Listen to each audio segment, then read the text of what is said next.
What's up? This is 10 tips for Path of Exile 2 new players. I'm going to get right into it. Vendor inventories refresh every time you level up. Yes, you heard that correctly. Every single time you level up, come back to camp, check the inventories, because most of the time there's pretty good stuff in here. Like every time I've leveled up, I have found something else that's better than what I currently have equipped, whether that be a quarterstaff, armor, some of them sell rings. Sometimes you can get good flasks, like way better flasks, charms, all that good stuff. So yeah, it's really worth, even if you're mid quest or if you're like in the middle of fighting somebody, it's always a good idea to come back here, do a portal, go back to town, and just check it out. Tip number 2, if you are sucking, if you suck at the game and you are noticing that everything is one-shotting you, you are dying a lot, you're not doing any damage, odds are you probably just need to farm, especially if you were in the first 3 acts right here. I remember in Act 2, I was having a terrible, terrible time on the final boss of Act 2, and what I ended up doing was I ended up coming here. I highly recommend this area called the Dreadnought on Act 2.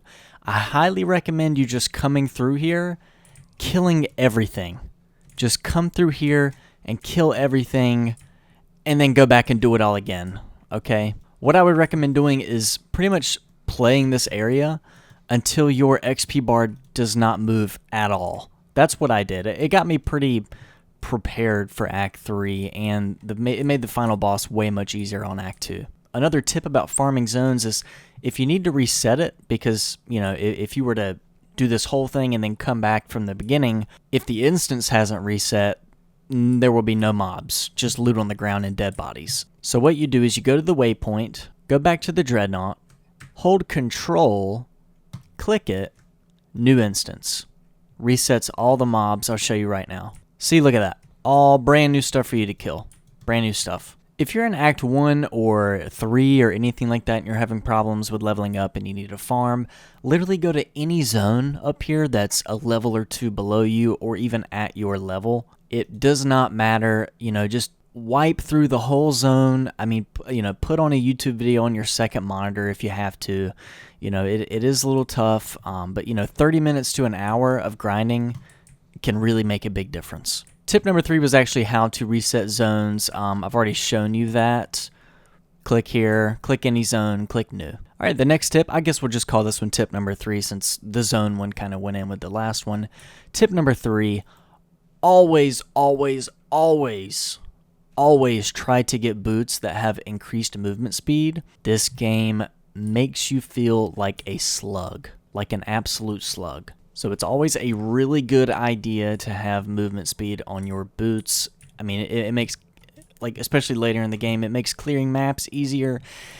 And we all have heard the complaints about how big the maps are. You know, not maps like in-game maps, but just the dungeons in general and the areas and the zones in general.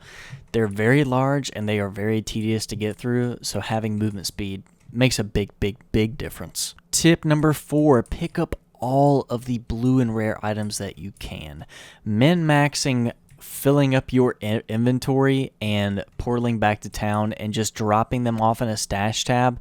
I have 2 actually called sell/disenchant.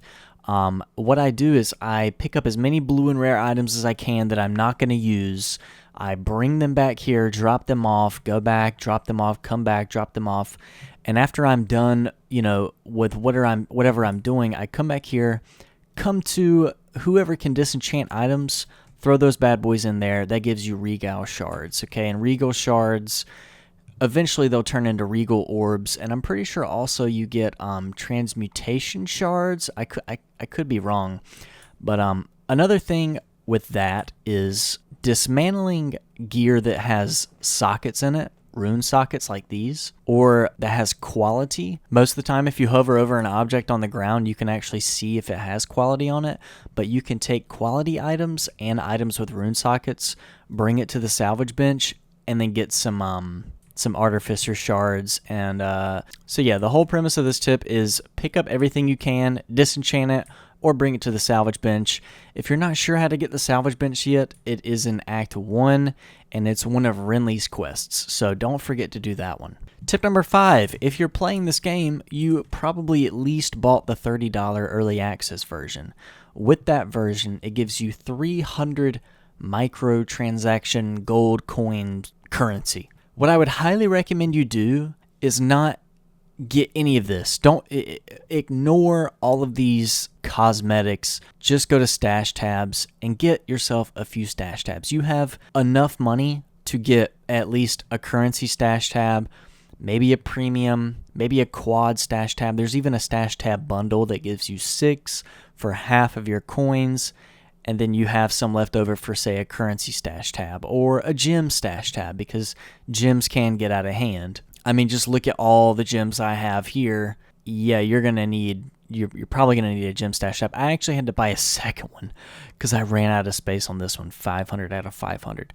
So yeah, please don't buy cosmetics, buy stash tabs, because they are super valuable later in the game around Act 2 and 3. Tip number 6, going off of the last tip, premium stash tabs can be listed as public and you can use them to trade. For example, I actually have a huge premium stash tab right here that I've named Trade. Now what you do to trade in this game is you simply right click this, make it public, and I usually just select each item individually priced. And what you can do is that with this is you can drop any item in here, like for instance this little waystone. I can right click it, exact price, negotiable price. I usually just do exact price, and then for example I could mark it as 1 exalted orb, just like that. And then on the trading website, somebody can see this item, whisper to me in game, and then they can visit my hideout or wherever you want to visit them at, do the trade, you get your exalted orb. It comes in handy. I haven't sold too many things, but I am trying to get more into trading. It's a good way to make some extra currency. And if you hear people refer to this is kind of like a bonus tip on top of this one. If you hear people refer to orbs as currency, that's basically trade currency. You'll see most items priced around exalteds or divine orbs, if you're ever actually lucky to find a divine orb. But yeah, most people will refer to all of these orbs, everything on this screen pretty much as currency or crafting materials. Tip number 7, please, if you have rune sockets, please put runes inside of them. That's these bad boys right here. These are runes, and these add different things, different buffs to your equipment. Like a glacial rune adds 6 to 10 cold damage if it's a weapon, but if it's an armor that has a rune slot, it gives you plus 12% to cold resistance. Items with empty rune slots will look like this. They'll have like 2 little empty circles in them, and you can take this and then you can say, hey, ooh, I want to add 6 to 10 cold damage. Great. Now you have 6 to 10 cold damage. Also, another thing you want to keep up with is your abilities, your skills. You always want to make sure, and look, I'm guilty of it too, okay, I will admit it, but you always want to make sure that you are putting support gems into your skill sockets. If you're not sure what a support gem is, you get them not super regularly, but they look like this. And there's only, I think there's only 3 levels. That's all I've found so far. But what you do is you take a support gem, right click it, and then you select, let's say I want to add something to, I don't know, Siphoning Strike. It does show you recommended gems right here, and each of these you can read through them. I would highly recommend you take your time and read through them, because I've seen lots of times where people add support gems that don't really align with the ability itself.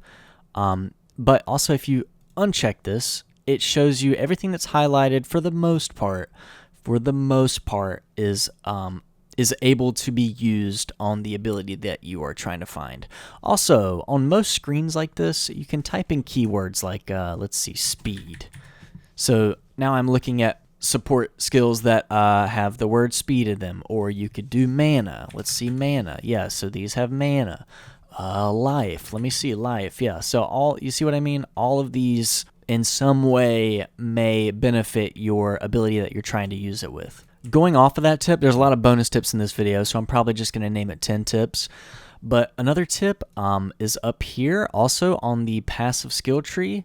If you're having trouble, like, trying to find something specific like shock or whatever, it would take you hours to go through all these and just, oh, let me see, what's shock, what's shock? No, up here, shock.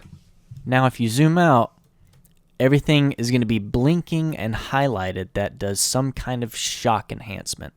So it makes it super easy to navigate this and see what kind of, see where you want to go with your build. Kind of transitioning from tip number 7 into tip number 8, I want to talk about resistances. Now, earlier we were talking about rune slots. We were talking about these bad boys. If you're lacking, if you press C on your keyboard, you go over here, you have elemental resistances. These are stupid important. Very important. I've done maps, and if you don't know what maps are, it's an in-game activity. But I've done maps where I've even had like 65-70% resistances on like cold or fire or whatever, and been one shot because I didn't have max resistance. You need to constantly have your resistances up, and actually after every act you get a penalty to your resistances, so please make sure you're keeping those up. One thing to combat this that I've found is putting rune slots in your equipment and putting in resistances. Like, all I do with my rune slots on my armor is put resistances in, and if you aren't too sure on how to put rune slots in, let me go ahead and show you. One of these, I'm not going to use one, but Artificer Orbs. You get these from doing Artificer Shards, which is something that you get for dismantling equipment at the salvage bench. Right-click this bad boy, boom, adds a rune slot.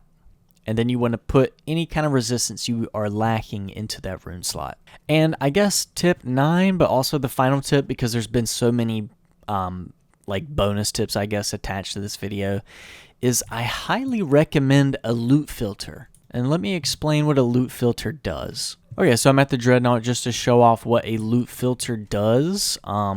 So here's what happens when I drop a unique.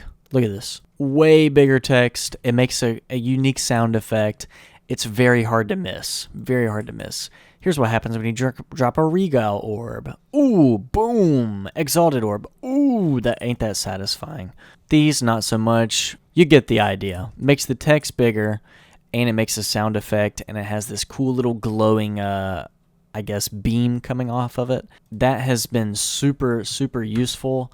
And you can locate your item filter right here, but you have to download one first. It literally takes 30 seconds. I might do a tutorial on that at some point, but I mean, there's 3-minute videos on YouTube if you just type in PoE2 loot filter download guide. Like 3 minutes, but the download takes 30 seconds. But anyway, I guess tip 10 is like, comment, and subscribe. Sorry I haven't been making that many videos lately. It's because I've been playing this dumb game. So anyway, thanks so much, and I'll see you in the next video.